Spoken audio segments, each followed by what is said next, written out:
Crime Story, les rendez-vous d'Alfred Hitchcock racontés par Serge Sauvion.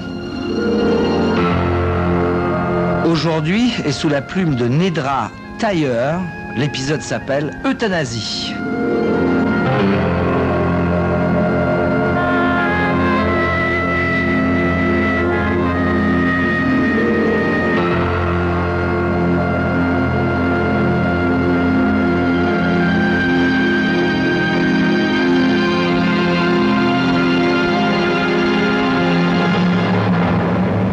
John Johnson sait qu'il lui faut tuer sa femme. Il le doit. C'est la seule chose décente qu'il puisse faire. Il lui doit ce minimum de considération. Le divorce est hors de question. Il n'a aucun motif.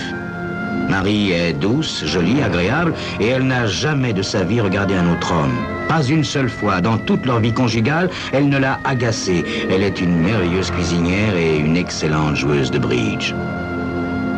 Il semble regrettable d'avoir à la tuer, mais John ne va certainement pas lui infliger la honte de lui dire qu'il la quitte, alors qu'ils ont célébré leur 20e anniversaire de mariage 2 mois plus tôt et qu'ils se sont mutuellement félicités d'être le couple le plus heureux du monde.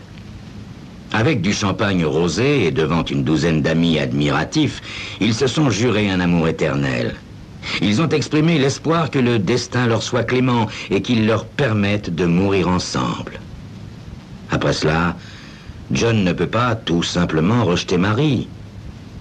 Lui jouer ce tour serait agir en goujat.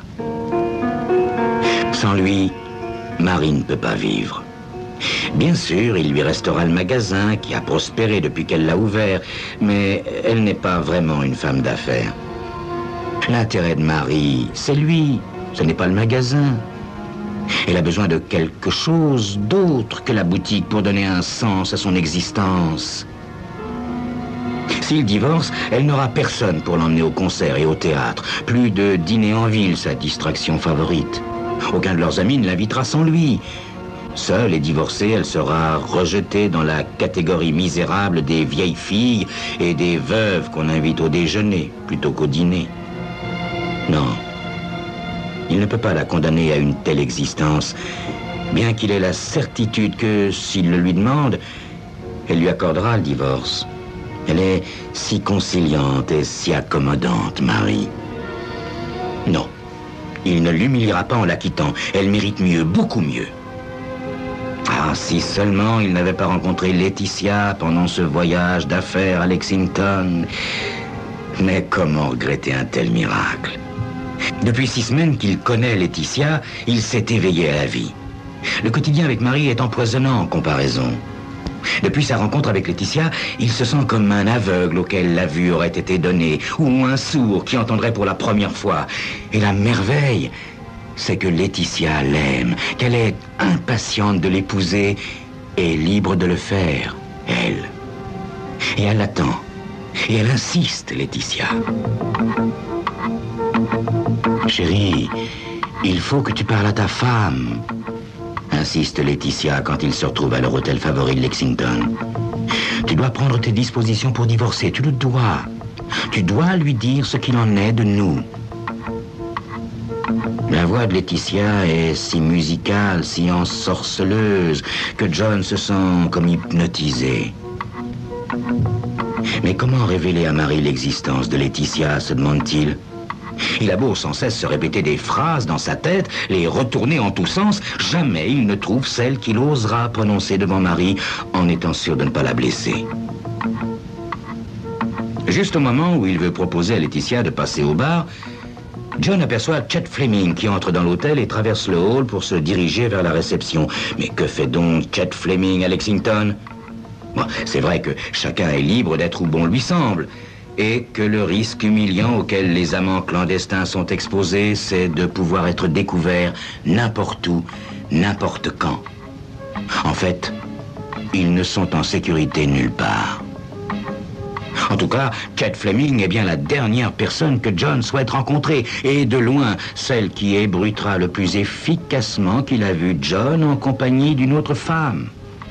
Ce bavard le racontera à sa femme, et à ses amis, et à son médecin, et à son épicier, et à son banquier, et à son notaire. La rumeur ne manquera pas de parvenir à Marie, et son cœur en sera brisé. Non, vraiment, vraiment, Elle mérite mieux que ça. John se cache comme il peut derrière Laetitia, mais Chet s'attarde vraiment longtemps à la réception. Et John ne veut pas tenter le diable plus longtemps. Il suffirait d'un coup d'œil pour que Chet le voie avec Laetitia. John marmonne une excuse incohérente et se faufile jusqu'au kiosque à journaux où il se cache derrière un magazine. Il attend patiemment que Chet en ait fini des formalités à remplir et qu'il ait disparu dans l'ascenseur qui le mènera vers sa chambre. Ouf! Ils lui ont échappé, mais de justesse.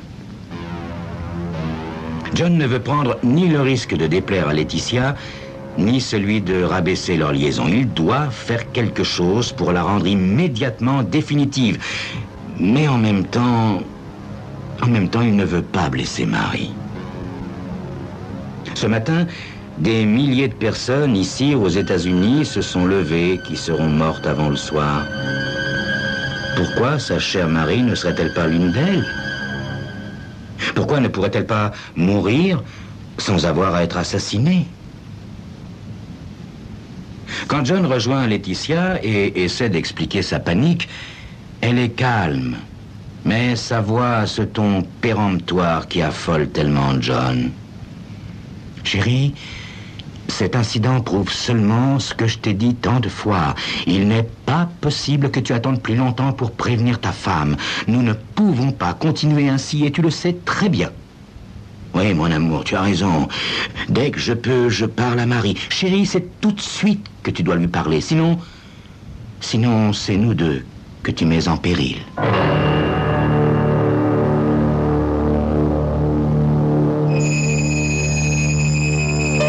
Si John entrevoit quelle est la solution la plus respectable à ses yeux pour que Marie souffre le moins possible de leur séparation, il n'envisage pas un seul instant que Marie puisse, elle aussi, se sentir encombrée par la présence d'un mari trop parfait.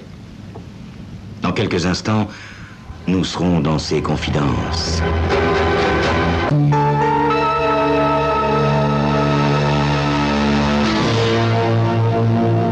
Chose étrange, Mary Johnson, elle, semble être dans le même embarras que son John de Marie.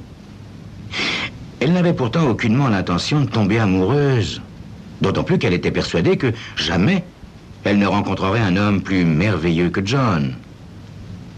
Comme elle était naïve avant que Kenneth n'entre dans son magasin ce matin-là pour demander si elle avait un buste de Molière. Bien sûr qu'elle a un buste de Molière, sans parler de ceux de Bach, de Beethoven, de Hugo, de Shakespeare, de Goethe. Elle en a même certains en différentes tailles. Quand il est entré dans la boutique, Kenneth s'est présenté, alors que ce n'est en général pas l'habitude des clients. En retour, elle lui a donné son nom.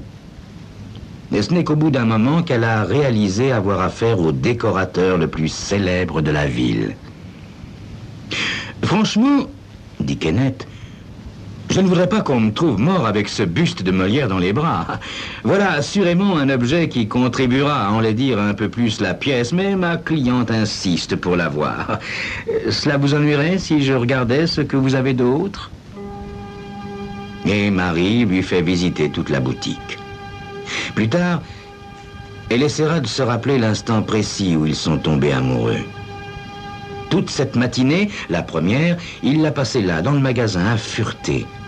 Et vers midi, il a semblé plus particulièrement attiré par une petite pièce dans l'arrière-boutique, tout en désordre et remplie d'armures, de mannequins, de perroquets, de chapeaux de toutes sortes. À un moment, il a saisi un bicorne qui lui a posé sur la tête, puis il l'a saisi, elle. « Oh, mais que faites-vous, mon Dieu, si un client entre ?» Eh bien, si un client entre, vous le laisserez chercher à son aise les trésors que recèle votre boutique. Elle ne peut croire que c'est arrivé, mais c'est arrivé.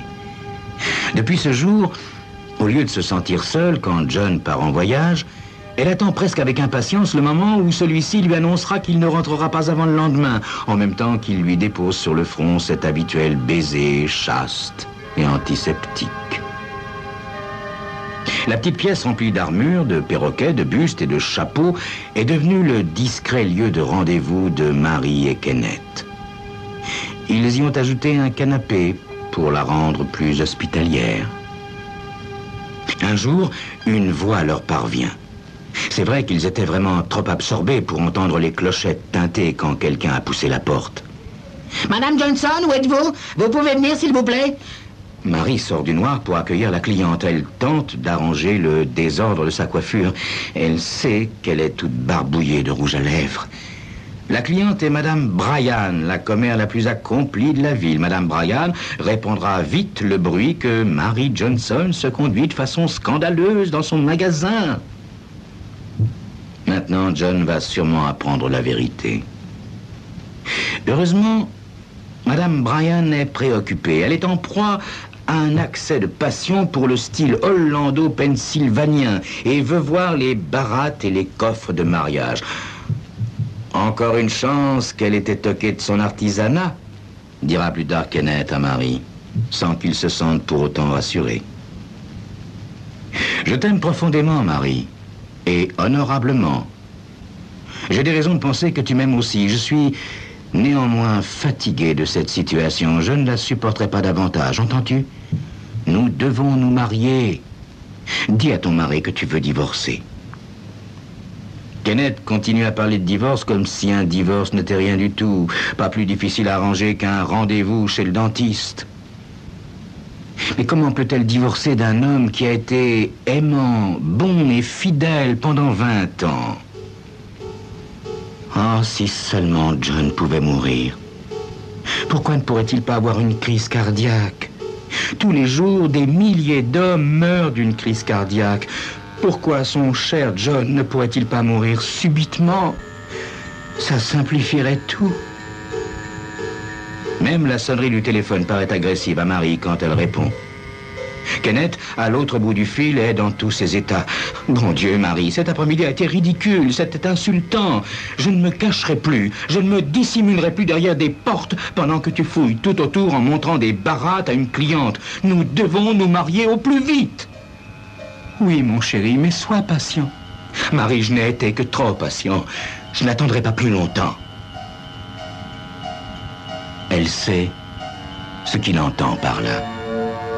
Si elle perd Kenneth, la vie sera finie pour elle.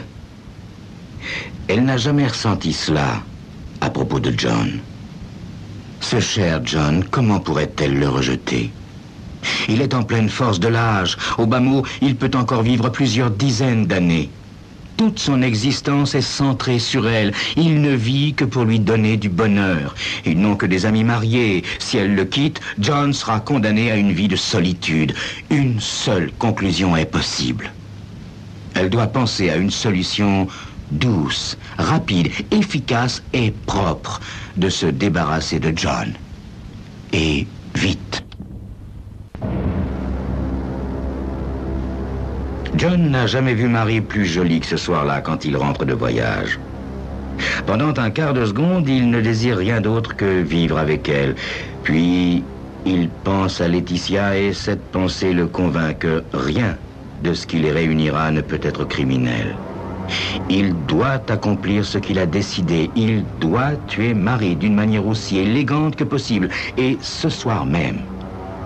Entre-temps, il se régalera avec le dîner qu'elle lui a préparé, délicieux comme d'habitude. La simple politesse l'exige, et d'ailleurs, il meurt de faim. Oui, il aura à accomplir le meurtre dès qu'ils seront sortis de table. Faire des plans pour la mort de son épouse tout en dégustant son soufflé au fromage si moelleux semble un peu sans cœur, mais John n'a certainement pas l'intention d'être cruel. Il ne sait pas exactement comment il va assassiner Marie.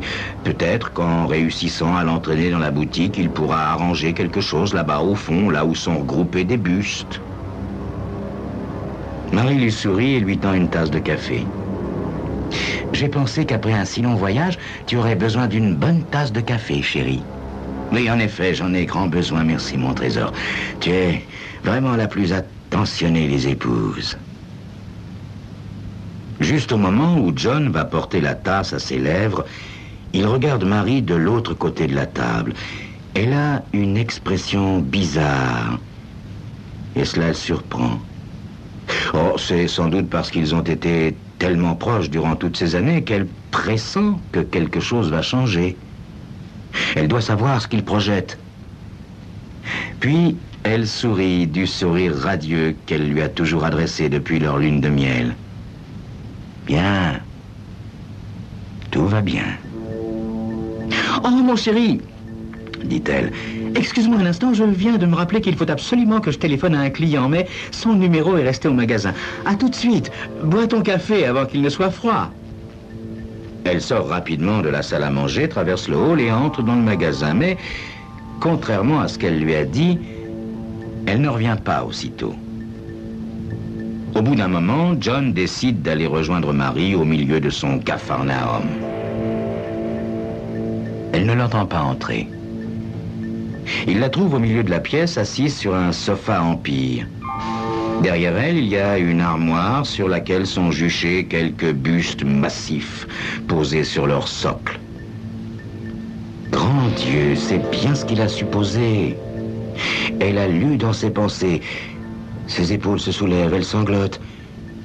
Elle sait que leur vie commune se termine. Puis John change d'avis. Il se peut tout aussi bien qu'elle soit en train de rire. Si elle riait toute seule, ses épaules se soulèveraient de la même façon. Mais qu'elle soit en train de rire ou de sangloter, ça n'est pas le moment d'émettre des hypothèses sur son humeur. L'occasion est beaucoup trop belle pour la laisser passer. La tête penchée ainsi, elle se trouve exactement dans la trajectoire du buste de Corneille. John n'a qu'à pousser légèrement pour que la statue heurte son crâne. Cela ne demande qu'un tout petit geste. Il veut pousser le buste, mais son bras refuse d'exécuter l'ordre que lui intime son cerveau. Mais ce bras lui semble horriblement lourd. Tout à coup, une sueur froide en même temps qu'une sensation de fièvre le parcourt jusqu'à la moelle. Jamais il n'a éprouvé une telle pesanteur. John ne sait si le trouble qui l'envahit est dû à l'émotion de quitter Marie ou s'il est pris d'un malaise physique. Son cœur lui fait atrocement mal. Sa poitrine se serre comme sous la pression d'un étau. Après un effort de concentration, il parvient à pousser suffisamment le buste pour le mettre en déséquilibre et le faire basculer. Du même coup, la force qu'il a mis dans ce mouvement l'entraîne et le fait tomber tête en avant sur le canapé. Le choc du buste projette Marie par terre. Le marbre lui écrase les vertèbres cervicales. Les regards de John et Marie s'accrochent, traversés par une soudaine lucidité. Au bout d'un long moment, et sans quitter John des yeux, Marie murmure « Nos 20 ans de mariage, tu te souviens? Finir notre vie ensemble. Nous voulions finir notre vie ensemble. Sans le savoir, c'est ce jour-là que nous avons scellé notre destin. Et même si ce n'était plus l'amour qui nous liait, nous nous sommes rendus inséparables. À jamais. »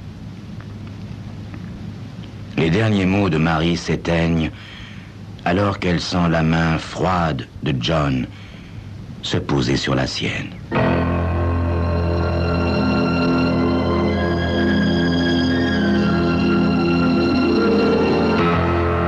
C'était Crime Story, les rendez-vous d'Alfred Hitchcock, raconté par Serge Sauvion et aujourd'hui de Nedra Tayeur, Euthanasie.